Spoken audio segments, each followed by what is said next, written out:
a really, really interesting presentation. Sam is someone who is super knowledgeable, and so use this opportunity to pick her brain once she's done her presentation. Ask those questions that you might be a little bit unsure of. And yeah, Sam, thank you so much for being here. Samantha is the development lead from Barnard Technology Development Center. Based in South Africa, Samantha develops capacity building systems which allow nonprofits in SA the opportunity to adopt software and technology solutions to achieve global social impact. So we really are super lucky to have her here with us today. Sam, I'm going to mute myself and turn off my camera, and so it's over to you. Sure, thank you. And I'm going to share again. Just had to make sure that everything was set up for everybody. Please let me know if you can see my screen. I hope that you can. Yes, as mentioned, my name is Sam or Samantha, whichever you'd like to call me. I am the development lead of a nonprofit. I'm based in Somerset West. My picture looks a bit funny, I do apologize, but we have gale force winds. The skies have just opened. So if my internet connection gets a little bit wobbly, please forgive it. But I'm happy to answer any questions, not just towards the Q&A part of the session, but also afterwards. Please feel free to reach out to me. We, as our nonprofit, are here to support other nonprofits and volunteers and stakeholders and beneficiaries across Southern Africa use technology for good and for social impact. And today we are talking all about getting social and taking your support group to new digital heights. I could speak on this topic for many, many hours. It's one of my most loved topics in the entire world to talk about, and I do welcome any of your questions that you have. Please pop them into the chat box, or towards the end of the session, I will be opening up a Q&A, and we can all be collaborative in our conversation. So to start off with, what are your platform options when looking at social media marketing, and more specifically, digital ecosystems in the year 2021? And I've listed on screen through the different slides sort of my version of the ranking, just in terms of what I'm hearing with regards to popularity. Sometimes you may see stats which will say that, you know, Facebook has got the largest amount of user accounts, but for nonprofits, does that equate to the most people being on the platform that is relevant to maybe your network and to your community? And the ones that you see on screen and in the order that they're on are the most popular in South Africa at the moment, not just in terms of the numbers of user accounts, but also people actively using the platforms on a daily basis. And for many nonprofits and their communities and their stakeholders, there are different options on each platform which can be utilized for the greater good of your nonprofit organization's mission and vision. And this is typically where it gets so overwhelming, because there is so much choice out there for all of us to use and to be online. And it can get very, very overwhelming to decide which one should I spend my time on, but most importantly, which platform or which ecosystem within a social media platform could give our mission and our vision the most visibility and the most impact with our community. So on Facebook, you've got multiple different options. It is the most popular. In South Africa, you have a profile, you have a page, you have groups, messenger, marketplace, watch, and then you've also got stories. And so you can see that by far, Facebook has got the most ecosystems available for you to navigate and to use with your support group or with your volunteer outreach, or possibly even wanting to do research and how it relates to your community service offering and your beneficiaries. And the very important thing, because I'm not going to go through each one just in terms of the amount of time that we have together today, but the important thing to note is that you must understand what each ecosystem does on a platform and the T's and C's connected to it to be able to make a good decision as to whether you should invest your time in using that platform. So for example, with Twitter, some people, well, they say with Twitter, you either love it or you hate it. Some people kind of sit on the fence with it. I'm one of those that loves and hates it at the same time. I do a lot of work with them. And Twitter can be incredibly powerful when it comes to advocacy campaigns, nonprofit education and awareness campaigns, but it can also have a large community of cyberbullying and trolls and hate speech. And so there's good and bad to the platform. And I think the same can be said for every platform. It's just that you must understand what type of audience or what type of person would typically utilize the platform and why they would be on there to then better ascertain whether you are wanting to use the platforms for your mission and your vision. Instagram is an interesting one because many people love Instagram. However, what we sometimes overlook as nonprofits or as marketers or as service providers, you know, we've got a mission and a vision and we need to provide a service to our beneficiary or our community. And we might want to use Instagram as that tool to do it. But what we often overlook is that Instagram is incredibly data heavy in terms of Wi-Fi connection.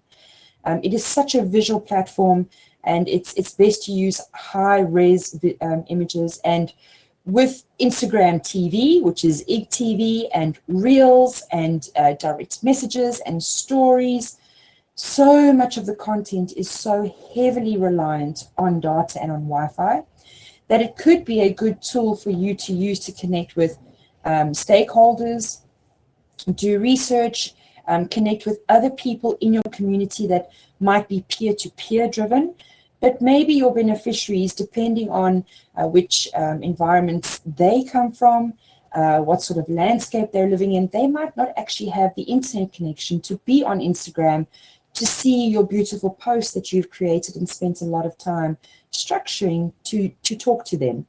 They might be using a less data-intensive platform like Facebook, for example, or Twitter. So it's very important that we look at those two different elements when trying to decide which platform we should invest in the most or which platform we should use possibly just for research purposes or building our own peer-to-peer networks. Next up, we have LinkedIn, and LinkedIn is always very overlooked. I am one of them that overlooked LinkedIn for a very long time. Back in the early 2000s, when I started my social media journey, LinkedIn, just when it came around onto the scene, for many, many years, I viewed it as one where people would just, use it for their CVs. And as I started doing a lot more work with social media marketing, getting involved with a lot more nonprofits and tech donors, I would find a lot of people trying to scam me on LinkedIn in the sense where they would send me incorrect CVs. They would ask me for jobs, but their qualifications didn't match up. And I always overlooked LinkedIn from that perspective because it used to be heavily employment focused, and that was it. But LinkedIn, from a nonprofit point of view, and particularly in all of your cases from a support network point of view, it can be a phenomenal tool for you to gain peer-to-peer research on a global level. You can connect with fellow experts, if you want to call them that, in your field, not just locally or nationally, but globally. And it's a much more professional network to be able to put through requests for support, to be able to ask for research materials, white papers, medical studies. LinkedIn is that little ecosystem for us on a professional level to engage with our peers and fellow experts. And I say it like that because that's often what some of the international markets would call themselves. But we in South Africa, we don't typically like to refer to ourselves as, online experts or experts in our field. But if you are looking to connect with somebody on a more professional level, LinkedIn is most definitely a platform for you to use and engage with. And also, if you are sharing resources in blog format, so articles, if you're doing a lot of press releases, LinkedIn articles and groups are a phenomenal place to share them. You get so much more coverage, so much more indexing, as opposed to just keeping it on your website or sharing it on your email list. Social media, of course, has to include WhatsApp and SMS. It is a form of social media marketing and networking communications. And I've housed WhatsApp and SMS together in the same column here for the purposes of just this presentation. And also aesthetically, it all fits in quite nicely for me. But it's similar in the sense where your WhatsApp will give you extra functionality, like you can have a profile, you can have groups, you can have broadcast lists, you can even automate WhatsApp chatbots on your website. You also have WhatsApp stories. But with SMS, you obviously don't get those levels of functionality. But the link between WhatsApp and SMS being the common denominator is text messaging. And it's something that is still incredibly powerful in those communities that might not trust the online world. They may be not ready to move online because they have no internet infrastructure where they live, or they are of the generation that will read the newspaper, listen to the radio, and SMS. Also, SMS is a fantastic tool to use for donations and to get crowdfunding and peer-to-peer type of donations going for your mission and your vision. And then lastly, with regards to platforms, we have forums. Now, forums are one of my most favorite gems of the internet. It does take a while to navigate. It does take a while to see through some of the poor behavior that the global audience can showcase online. But if you do start using forums either from a connection point of view, wanting to connect with like-minded people in your area or field of expertise or service offering, if you are wanting to gain more resources, I like to call it forums, and Twitter to me are like the university of life.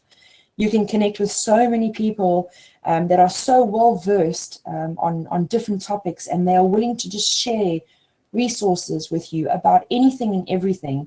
And so if you do spend the time cultivating those relationships on those platforms, you can use it as the university of life.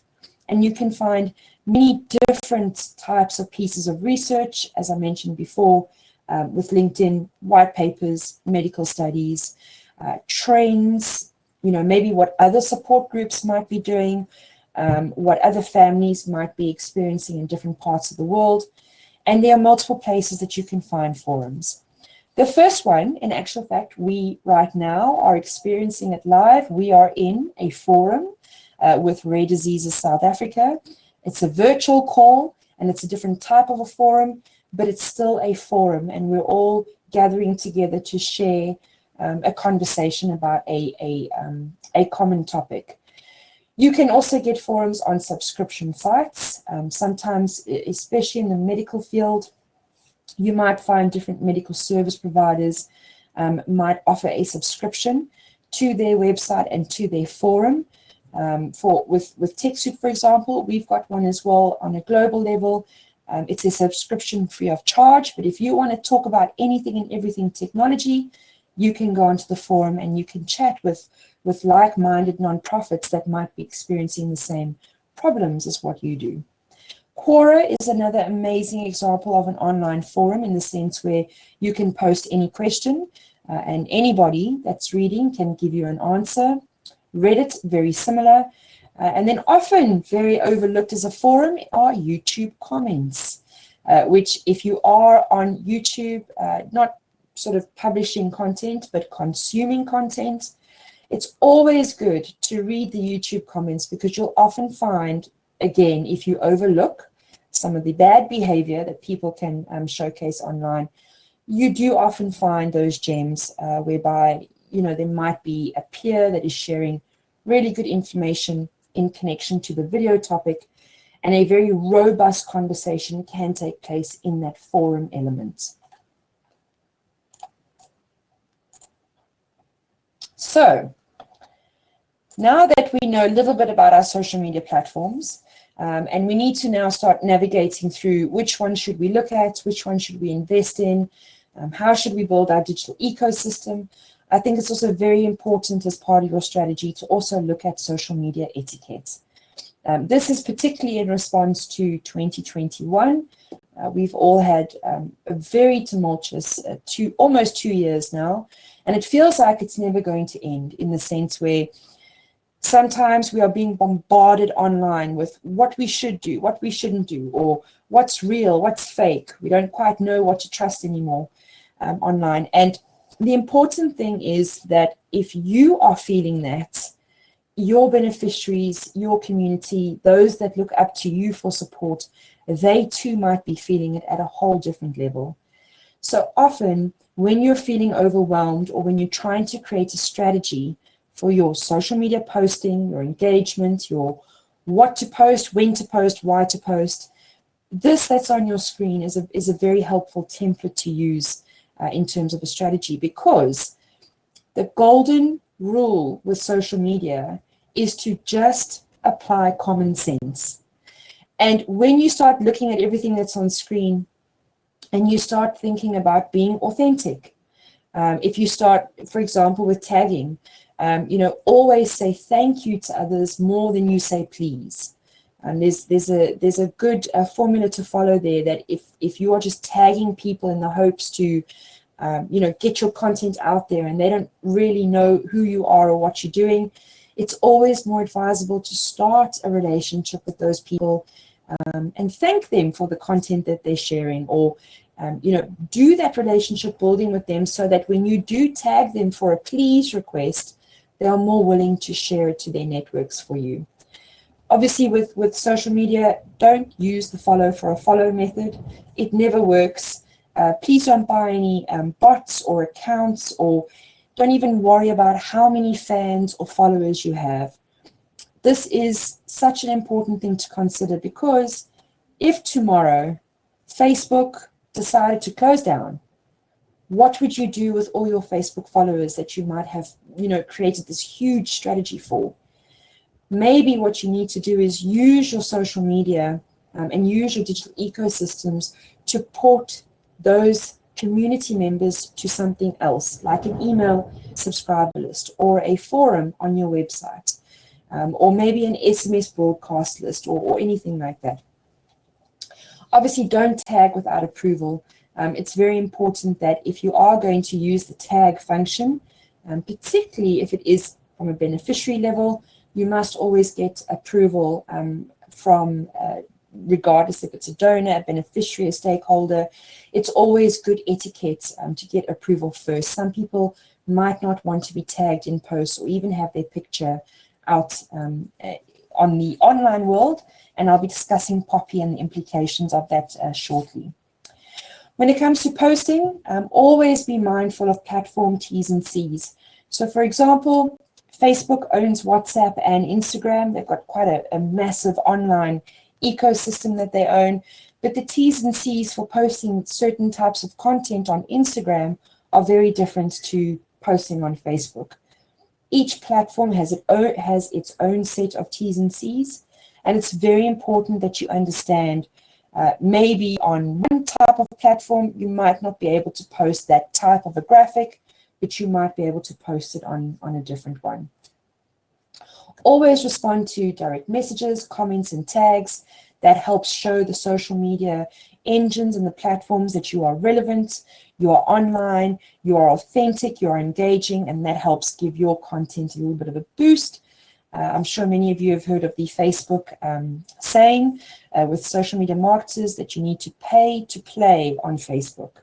For your content to get out there and to be seen by a much wider network, typically you have to pay for ads. However, if you are practicing good social media etiquette, you are using a lot of the T's and C's in a mindful way, you're being consistent, you're always using your social media from an outreach point of view as opposed to maybe using it as a megaphone, which I'll also explain shortly. There are ways that the algorithm will pick up that your account is authentic. It will help give you a little bit of a boost. And there are a couple of ways that you can get those organic numbers and views on your posting without having to pay. Again, don't share fake news. So many of us, like I said, in just our personal capacity. Now, putting maybe a work hat on or a volunteer hat on. But many of us are very overwhelmed in the year 2021 with what happens online. And I guarantee you that for those of us that spend a lot of time, I mean, I spend easy 9 to 10 hours a day online, and it's a lot. It's a lot more for those that don't necessarily understand how everything works online and how quickly misinformation and disinformation can be spread. It's so critical that if you are representing a brand online, that you never ever share fake news. Even if you have a slight suspicion that maybe what you're reading or what you might want to share might be viewed as fake news, it's always advisable to get it cross-checked with other members in your team, to ask around and to make sure that before you do share any piece of content, you are 100% guaranteed that it's not going to be fake news or it isn't fake news. Again, I'm going to come back to this last point during Poppy and GDPR discussion, but don't use images from a Google search because they don't belong to you. So it's a basic element of a posting etiquette rule. And then language, and I think this might be maybe one of the most prevalent columns for this discussion today, and that is that you might have a community of people with you online, and you can't really always control what they might say or what they might post, but you must try and set those boundaries, particularly if you are an admin of an online group or if you are managing an online community. Ultimately, the Poppy Act puts the onus on you, where you as the admin need to take responsibility for the actions of your community online. And there are ways that you can mitigate that, and that is to never ever use harmful or offensive language, because you can't tell other people not to do it if you are doing it. If a fan or a follower or a community member of yours is using the harmful language, block them, delete their comments, make sure that people understand that those are your rules, those are your boundaries, and that's how you would want to manage this online ecosystem. And then also very important is to be mindful of your personal social media, because it can have an impact on anything that you do connected to a brand or to a group later on. And I realize it's just gotten so dark.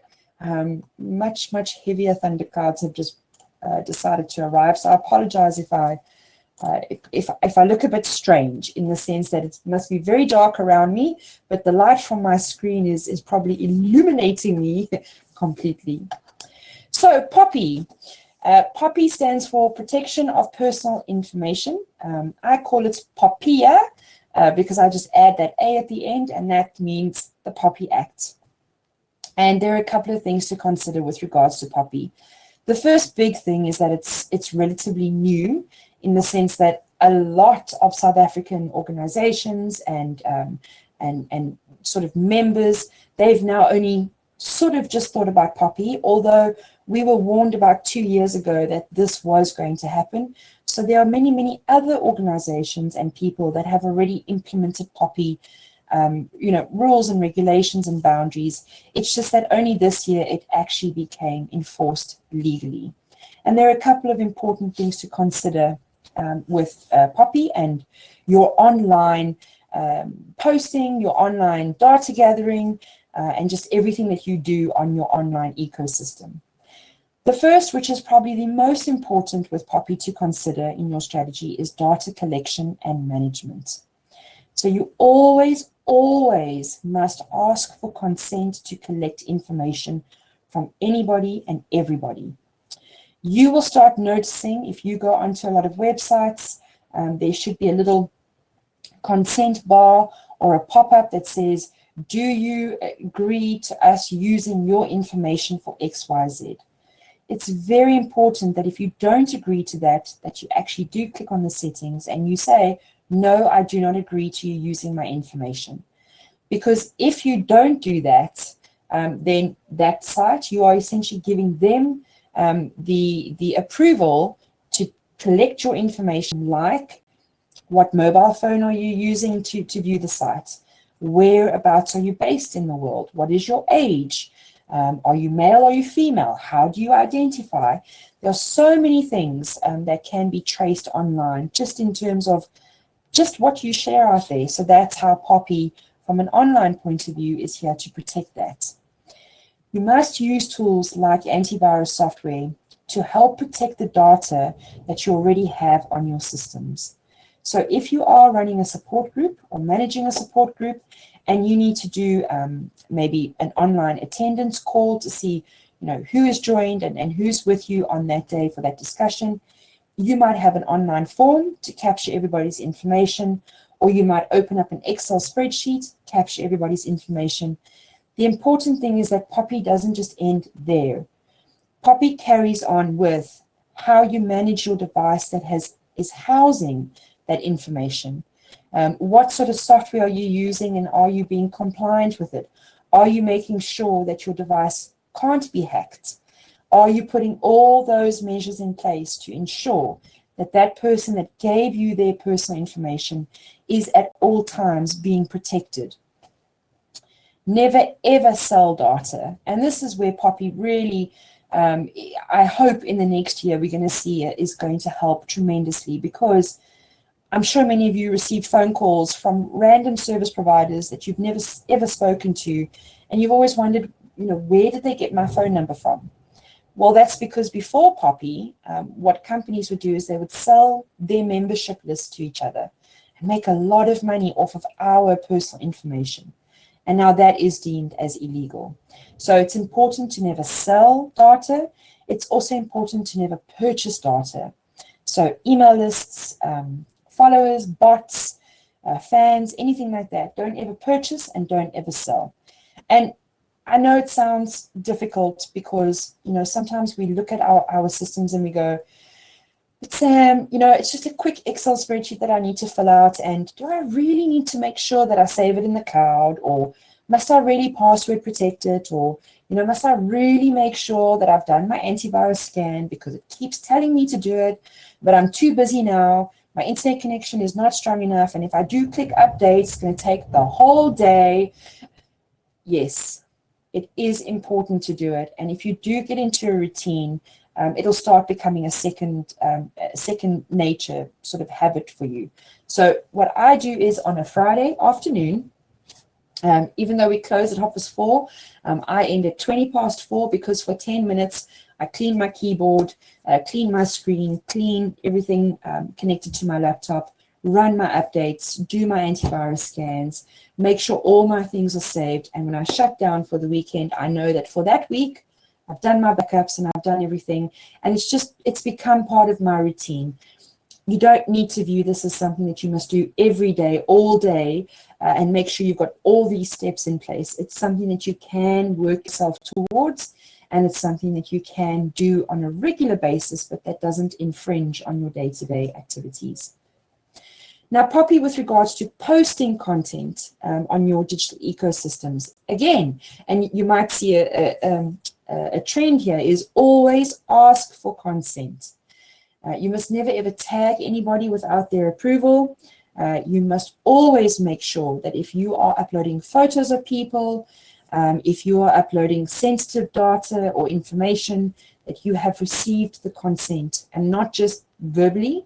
You need to have it in written format, and you must have it in possibly or preferably an electronic format as well, so that you can almost, go back onto it if somebody does say, hang on, I never gave you permission to do this, and you now owe me money, or I'm going to sue you, or whatever the case.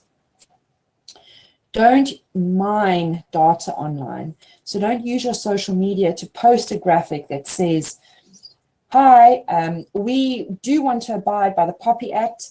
Please post your email address below and we will update it on our subscriber list.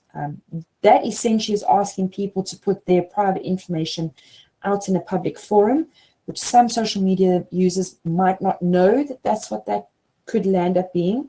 And by you asking them to do it, and by it being on your group or your page or your WhatsApp community or whatever the ecosystem is, it could showcase that you're trying to mine their data. If you do need people to update the information, you must send them to a dedicated link either on your website or on something like a MailChimp, if you're wanting to do an email subscriber cleanup. But the best way to do it is to just not do it at all. If people do want to update their details with you, they will typically find a way to either reach out to you or to change their subscription settings if they receive an email from you, or they'll call you, or they will somehow get hold of you and say, please don't email me, or actually take me off the list, or I need to update my email address. So the best thing is to just not do it. With regards to groups, and this is very, very important, particularly, I'm sure you might have all seen that when was it, probably around about February or March this year, I mean, our Facebook groups that we all belong to, our WhatsApp messages were going absolutely crazy with all the South Africans posting these long messages about, you know, we want to abide with Poppy and we're going to, and da-da-da-da. And that's good. I mean, it's good for the people in your community to see that you are taking Poppy seriously. You're notifying them that these are things that you're going to be doing, and there are ways that people can update the information with you. But that's not where it ends.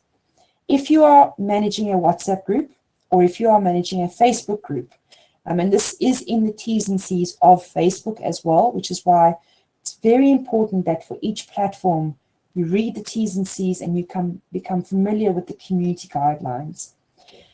Ultimately, if you have a Facebook group and you are the admin, you're the one who created the group, for example, or you are a volunteer administrator for the group, and it's on the Facebook platform, but it is your intellectual property. It's your group, it's your community.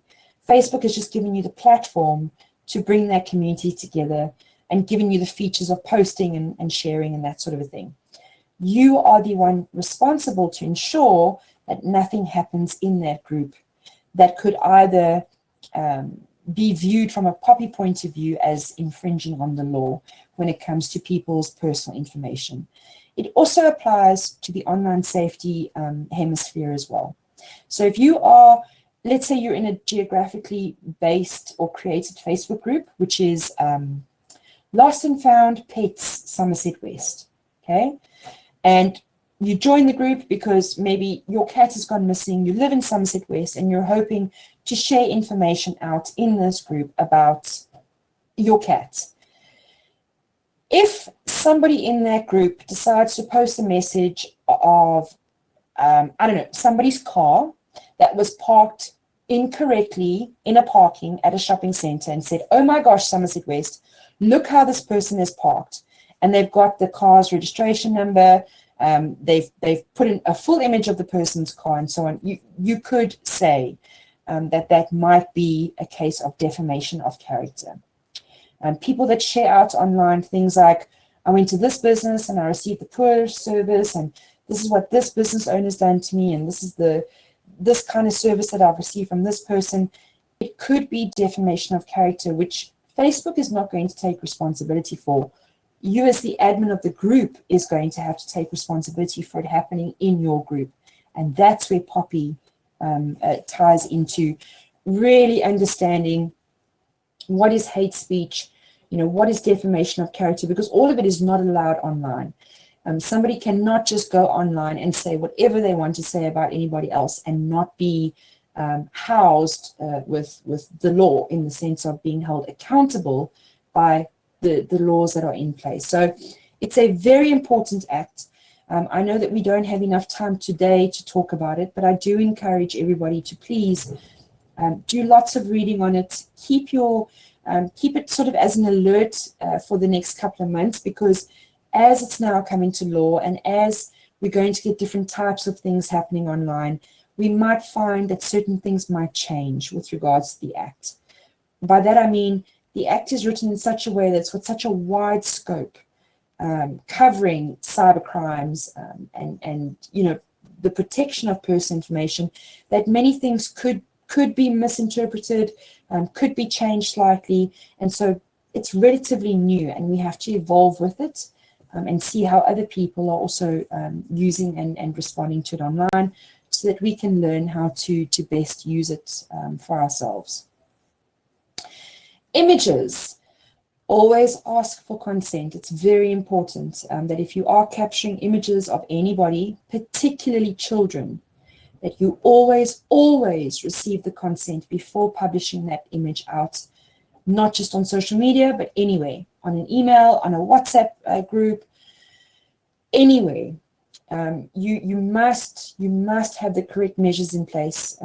It's a way to sort of mitigate that is if you are, let's say, hosting an event, and it was back in the day when we could all be together in person, and maybe my colleague was the guest speaker, and let's say we had 100 people in a room listening to him, I would take the photo of the event from the back.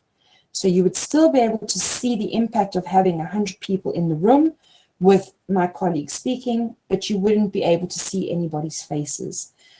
Then it is simply just a case of letting everybody know at the beginning of the event that we are taking photos for M&E purposes. We will be sharing it out on our social media, but nobody will be able to be identified via facial recognition from their photos.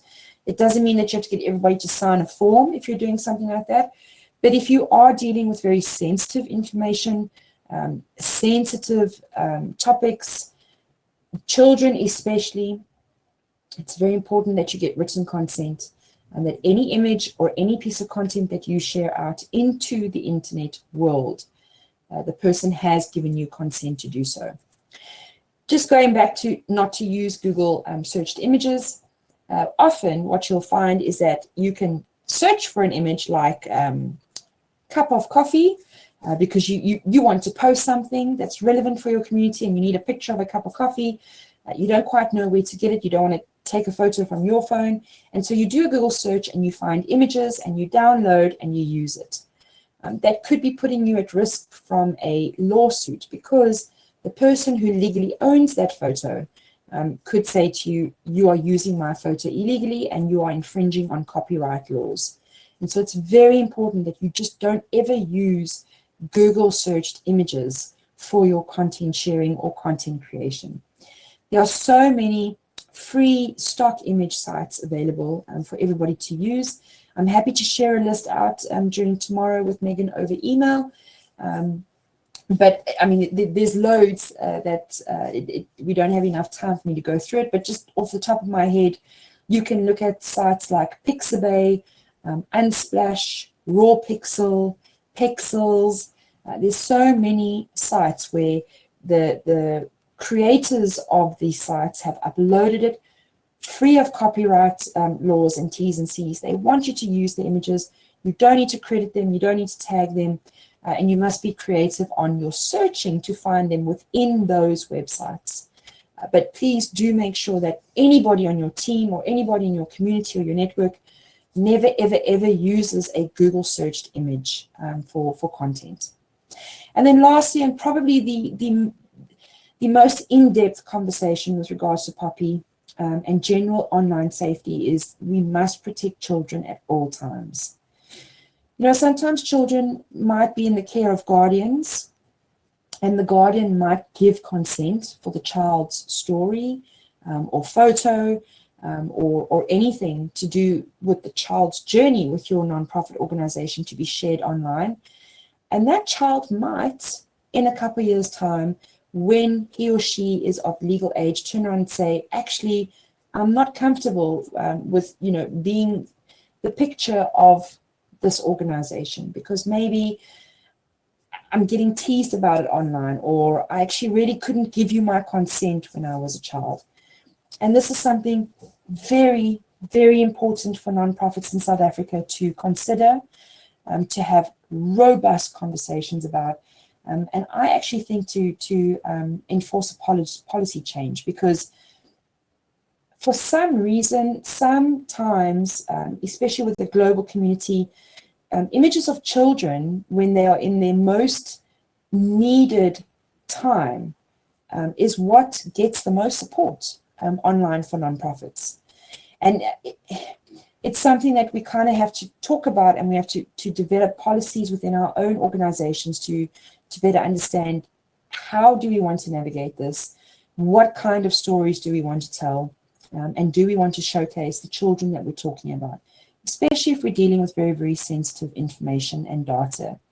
So if you are wanting to take the approach where you need to tell those digital stories of children that your community might be serving, or that are part of your community that you're supporting, but you don't want to use images of those children, you can again still use free stock images to showcase the images of childlike things.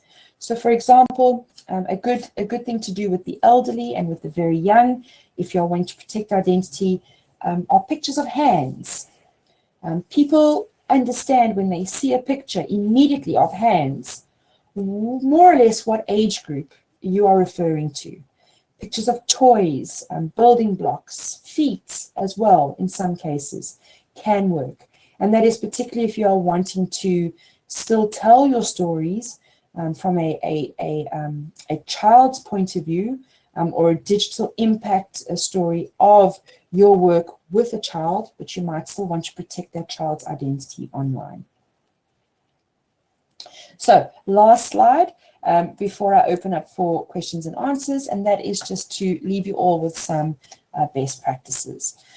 Now, I've touched very briefly on online safety, but it is something that is critically important if you are wanting to use digital ecosystems for support work, volunteer work, marketing, you name it, even in your personal capacity, nothing to do with any of the volunteering or support that you're doing at the moment, just you personally.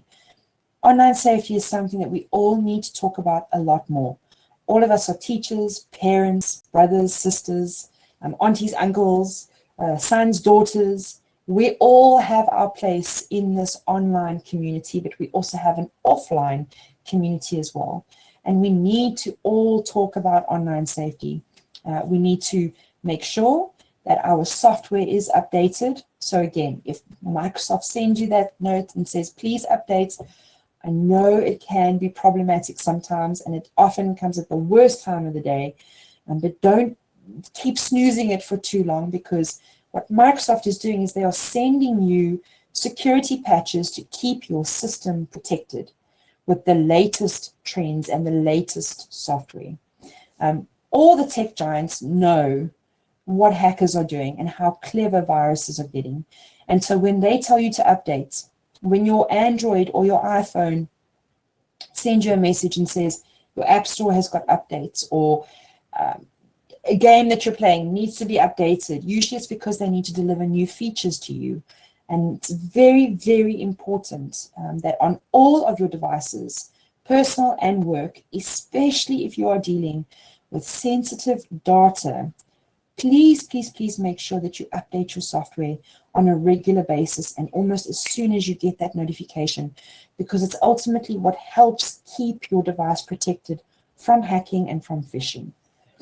Also, very important to keep updated with cyberbullying trends. Not only can we protect ourselves, because cyberbullying can happen at any age, on any platform, and at any time. But if we are all updated with what types of cyberbullying is out there and how it negatively impacts online communities and family members, we then can also easily recognize when it is happening to somebody else and help stop it.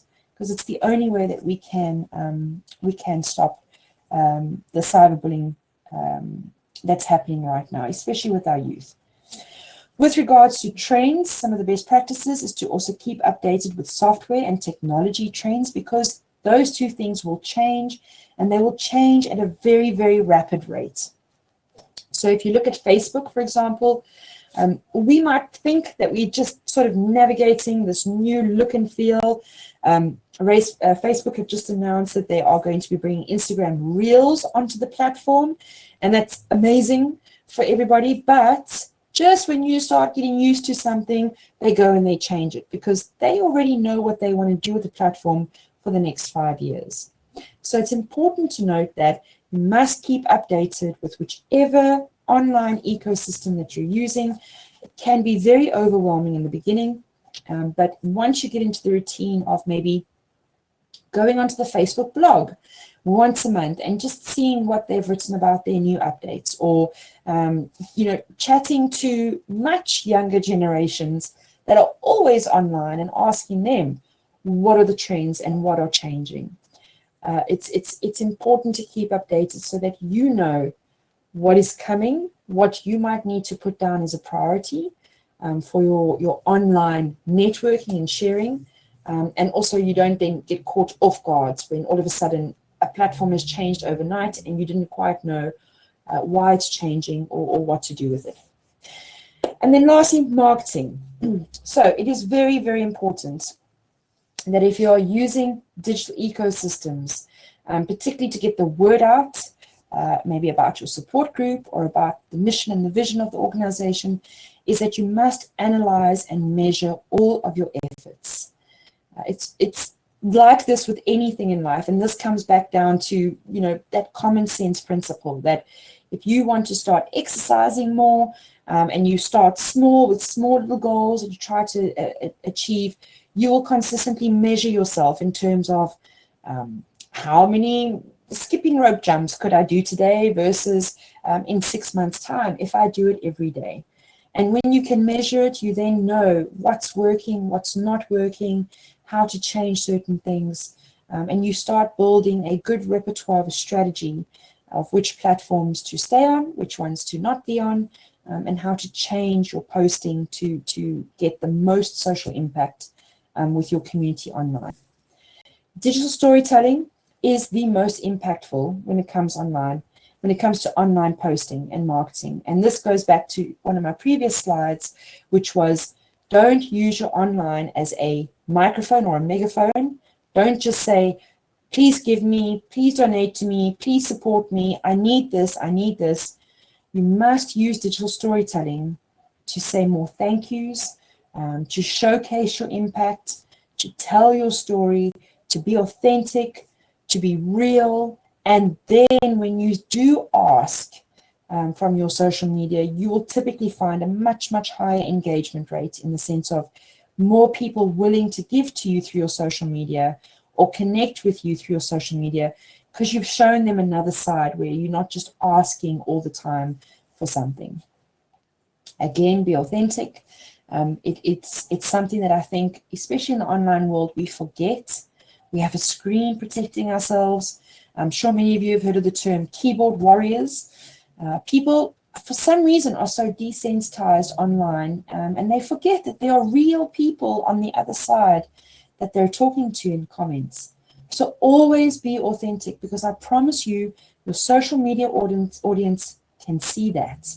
And it's what helps give you long-lasting support online and fellowship with like-minded people.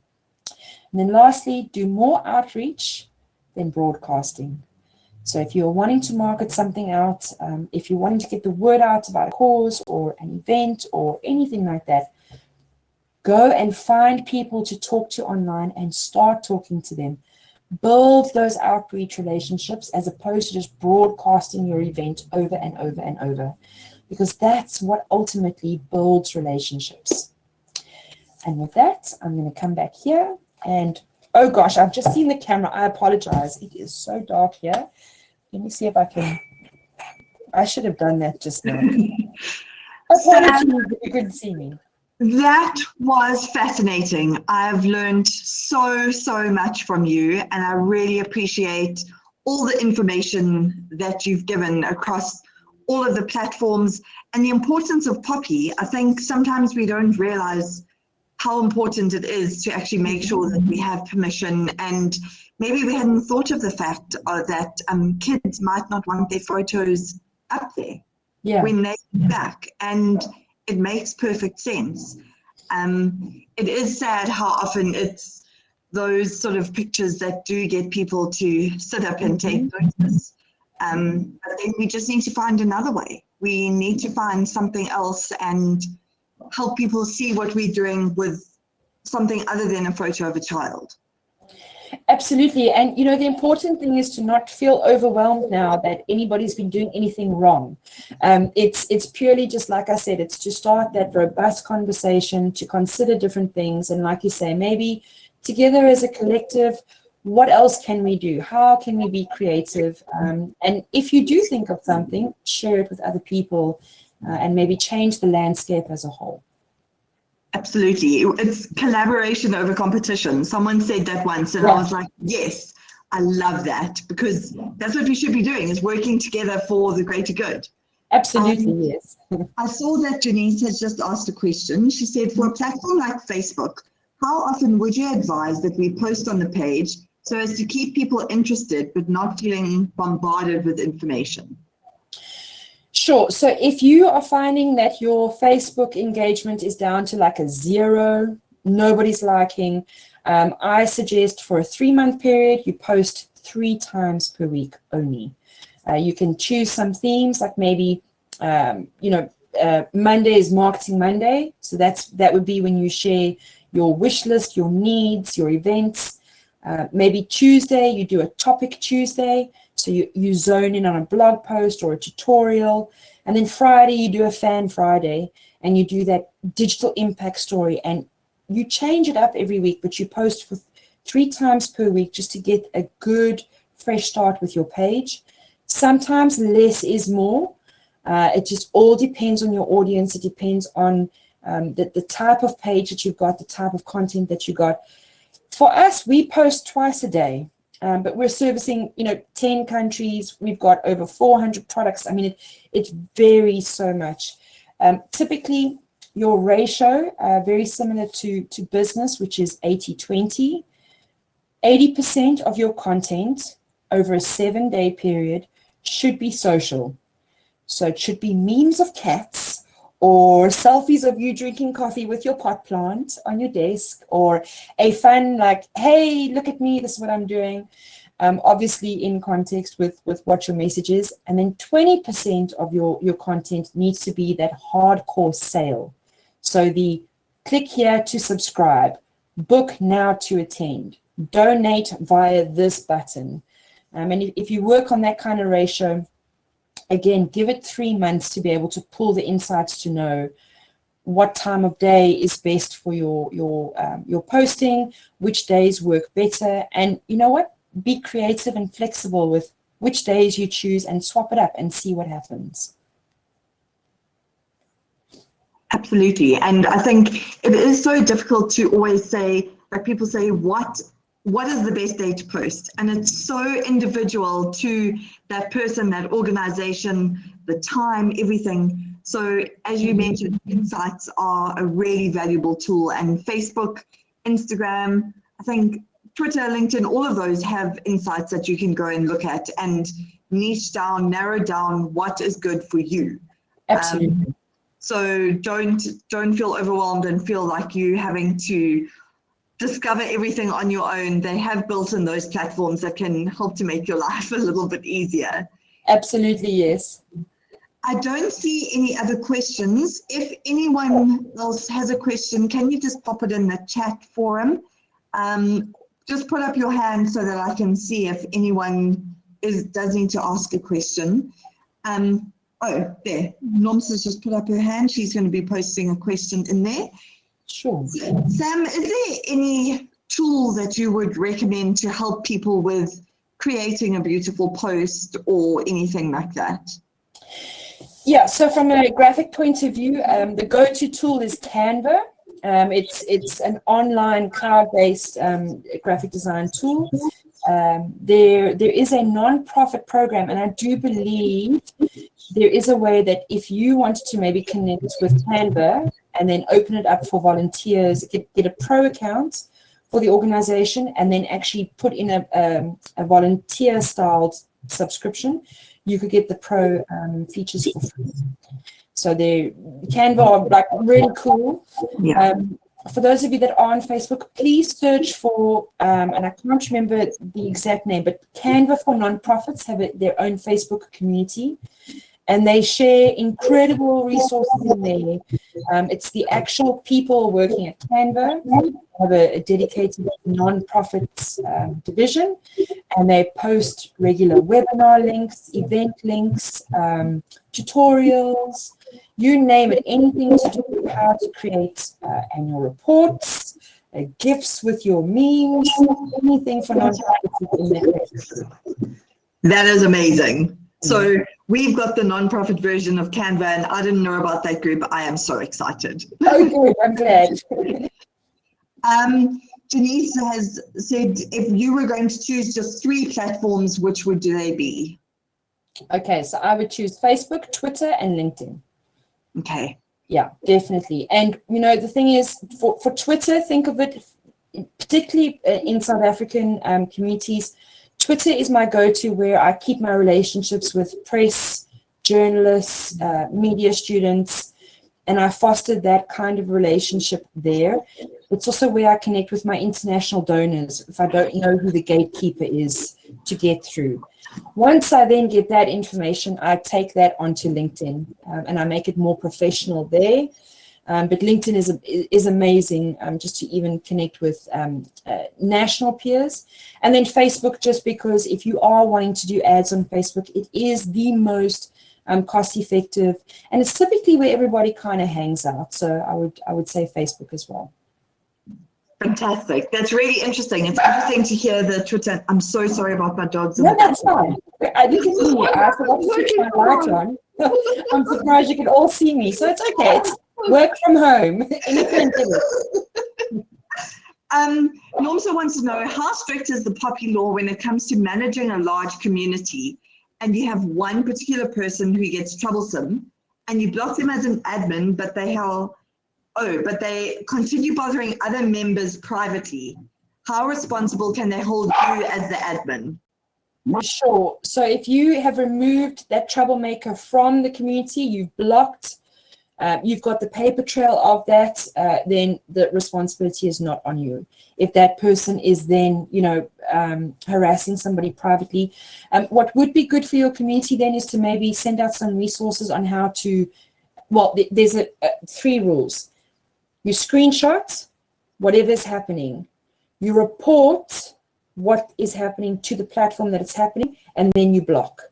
And you must screenshot to build that portfolio of evidence. So if you then, went to your community and said, if this person is harassing you in your inbox or whatever, screenshot to keep the portfolio of evidence, report every comment, report every message, build up an online portfolio for, let's say, Facebook to get these reports in about this person, and then block, because there are ways through the legal system that if an IP address needs to be traced, it can be. So you need to build your portfolio. But from your perspective, if you have removed the person for bad behavior, if you've blocked them, if they're no longer part of your group, but they are choosing to do it's elsewhere responsibility anymore. Okay, thank you so much. So I think the one that Norm's talking about, it was on WhatsApp that we were having a particular issue. Yeah. And it is difficult because we've got WhatsApp support groups for our different patient groups. So obviously when you admin of a WhatsApp group, you've also got to take responsibility for that group. And maybe people don't necessarily understand behind there what they need to be doing. So that's very helpful. Thank you so much.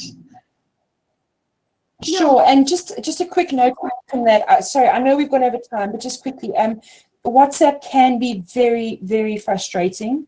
If any of you have reported content on WhatsApp and you get no reply, please do reach out to me. We are a Facebook trusted partner, and I work a lot with NGOs, and we are trying to have that nobody's come back. Let us escalate it on your behalf with the safety team. Let's get extra eyes on it, and let's really help you and be that voice for you. You're welcome to email me. You can reach out to us on our website as well. But anything to do with Instagram, Facebook, or WhatsApp, if you're reporting content and you're not getting any feedback from them, please do escalate it to us so we can help you.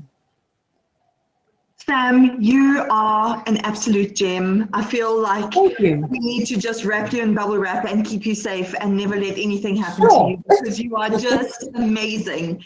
And I really appreciate your time and effort and all of the information that you've provided to us. I think we're all going to go home and have a good think about everything that we've learned here. But thank you so much. We really appreciate all of your knowledge. Yeah, Thank and you. I can't wait to chat to you again. Of course, I'll send you a PDF of the presentation. You can do with it as you like. And thank you to everybody watching. I'm so sorry I didn't put my light on before we started, but you can find me online to see what I actually look like. How about that? Thank you so much. And thanks to everyone who joined in and got involved. And I really hope that you found this helpful. Have a lovely evening, everyone, and we'll chat again soon. Bye. Bye now.